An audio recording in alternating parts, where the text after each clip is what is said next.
God's love, it's so wonderful. God's love, it's so wonderful. God's love, it's so wonderful. Oh, wonderful love. So high, you can't get over it. So high, you can't get over it. So high, you can't get over it. Oh, wonderful love. ஆண்டவராகிய இயேசு கிறிஸ்துவின் நாமத்தில் இந்த நாளிலே உங்க எல்லாரையும் சந்திப்பதில் எனக்கு மிகுந்த சந்தோஷம். லெந்து காலங்கள் ஸ்டார்ட் ஆயிடுச்சு. அதோடைய முதல் நாள்ல நம்ம நின்று கொண்டிருக்கின்றோம்.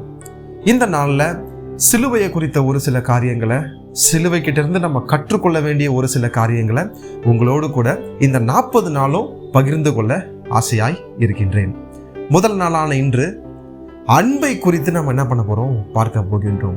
விசேஷ விதமாக இந்த நாளை உலகம் முழுவதும் காதலர்கள் தினமாக, வேலண்டைன்ஸ் டேவாக என்ன பண்ணுறாங்க, செலிப்ரேட் பண்ணிட்டு இருக்கிறாங்க. ஸோ இந்த நாளுக்கான ஸ்பெஷாலிட்டி என்ன அப்படின்னு சொல்லி பார்த்தா, ஒருவருக்கு ஒருவர் என்ன கொடுப்பாங்க, கிஃப்ட் கொடுப்பாங்க, மனதிற்கு பிடித்தமான நபர்களோடு கூட நிறைய டைம் ஸ்பெண்ட் பண்ணுவாங்க. இந்த மாதிரி காரியங்களை தான் இன்றைக்கி என்ன பண்ணுவாங்க, பண்ணிட்டு இருப்பாங்க. ஆனால் வேதாகமத்திலிருந்து நான் ஒருத்தரை காண்பிக்க நான் ஆசைப்படுகின்றேன். அவரை போல உங்கள் மேலே, என் மேலே அன்பு செலுத்த யாராலையும் முடியாது. வேத புத்தகம் வச்சுருந்தீங்க அப்படின்னா யோவான் எழுதிய சுவிசேஷம் 15வது அதிகாரம் அதன் 13வது வசனத்துக்கு நேராய் உங்க கண்களை திருப்புங்கள். ஒருவன் தன் சிநேகிதனுக்காக தான் ஜீவனை கொடுக்கிற அன்பிலும் அதிகமான அன்பு ஒருவனிடத்திலும் இல்லை. இந்த வசனத்துல பாத்தீங்க அப்படின்னா, ஒரு சிநேகிதனுக்காக தன் ஜீவனை கொடுக்கறத காட்டிலும் அதை விட மேலான அன்பு வேற எதுவுமே இல்லை அப்படின்றது இயேசு கிறிஸ்து சொன்ன ஒரு வார்த்தை. இந்த உலகத்துல அதிகபட்சம் நம்மளால என்னங்க கொடுக்க முடியும்? கோல்டு கொடுக்க முடியும், டைமண்ட் கொடுக்க முடியும், நிறைய காசு கொடுக்க முடியும், விலை உயர்ந்த பொருட்களை வாங்கி கொடுக்க முடியும். ஆனா யார்கிட்டயாச்சும் போய் உன் ஜீவனை கொடுக்குறியா அப்படின்னு சொல்லி கேட்டேன்னு வச்சுக்கோங்களேன், சொந்த தகப்பனா இருந்தாலும் சரி, தாயாக இருந்தாலும் சரி, யாராக இருந்தாலும் சரி, எந்த மனிதனாக இருந்தாலும் சரி, கண்டிப்பா அதை செய்ய முடியாது. ஆனா உங்களுக்காகவும் எனக்காகவும் அந்த சிலுவையில இயேசு கிறிஸ்து தன்னுடைய ஜீவனையே கொடுத்திருக்கிறார்.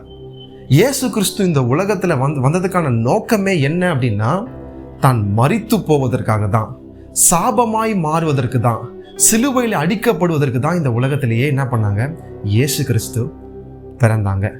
இந்த மாதிரி ஒரு அன்பை நீங்க கேள்விப்பட்டிருக்கீங்களா? ஒரு மாய்மாலமான அன்பை தான் இந்த உலகத்தில் நம்ம கேள்விப்பட்டிருப்போம். ஒரு குறிப்பிட்ட பீரியட் இருக்கிற அன்பை மட்டும்தான் நம்ம என்ன பண்ணியிருப்போம், கேள்விப்பட்டிருப்போம். நாம் யார் மேலாச்சும் அன்பு செலுத்தினா மட்டும்தான் திருப்பியும் அன்பு செலுத்துவாங்க அப்படின்ற ஒரு நிலைமையை கூட நம்ம என்ன பண்ணியிருப்போம், கேள்விப்பட்டிருப்போம். ஆனால் இந்த அன்பு, அகாப்பே அன்பு, யாராலையுமே இது வரைக்கும் யாருக்குமே என்ன பண்ண முடியல, கொடுக்க முடியல. ஆனால் இந்த அன்பை நீங்கள் ருசி பார்த்துருக்கீங்களா? இந்த லெந்து நாட்களில் இந்த வீடியோவை பார்த்து கொண்டிருக்கிற நீங்கள் இயேசு கிறிஸ்துவோடைய அன்பை கொஞ்சம் ருசித்து பாருங்க. அவர் ரொம்ப நல்லவர். இது ஒருவேளை கிறிஸ்தவங்களுக்கு மட்டும்தான், இது இந்த நபர்களுக்கு மட்டும்தான் அப்படின்லாம் கிடையாது. இந்த உலகத்துல மனிதனாய் பிறந்த எல்லாருக்குமே இயேசு கிறிஸ்து அன்பானவராக இருக்கின்றார், ஒரு சிநேகிதனாக இருக்கின்றார், தகப்பன் தாய் இல்லாதவங்களுக்கு ஒரு நல்ல பெற்றோராய் இருக்கின்றார். இந்த நாள்ல இந்த சத்தத்தை கேட்டுக்கொண்டிருக்கிற நீங்க ஒருவேளை அன்புக்காக ஏங்கி போயிருக்கிறீங்க அப்படின்னா, இயேசு கிறிஸ்துவை நோக்கி பாருங்க. அந்த அன்பு உங்களுக்கு கட்டாயமா கிடைக்கும். அந்த அன்புக்கு முடிவே கிடையாது. அது என்லெஸ் லவ், அகாப்பே அன்பு அப்படின்னு சொல்லி வேதாகமம் நம்மளுக்கு சொல்லி கொடுக்குது. சிலுவை கிட்ட இருந்து நான் கற்றுக்கொண்ட ஒரு காரியம் அன்பு. இனி வருகின்ற நாட்கள்ல இன்னும் அநேக காரியங்களை உங்களோடு கூட பகிர்ந்து கொள்ள ஆசைப்படுகின்றேன். உங்களுக்காக ஒரு சின்ன ஜெபத்தை செய்ய ஆசைப்படுறேன். எல்லாரும் கண்களை மூடலாமா? அன்பின் பரலோக தகப்பனே, ஆசீர்வதிக்கப்பட்ட இந்த வேலைக்காய் நன்றி செலுத்துறோம்ப்பா. இந்த வேலையில கூட உங்க அன்பை கொஞ்ச நேரம் ருசி பார்ப்பதற்கு உதவி செஞ்சீங்களே, அதற்காய் நன்றி.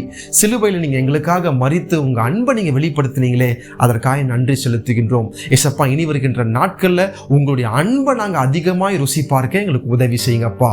நீங்க மகிமைப்படுங்க. பிதாவாகிய தேவன் மகிமை அடைய இயேசு கிறிஸ்துவின் வல்லமையுள்ள நாமத்தில் ஜெபிக்கின்ற நல்ல தகப்பனே, ஆமென், ஆமென். Thank you. God bless you.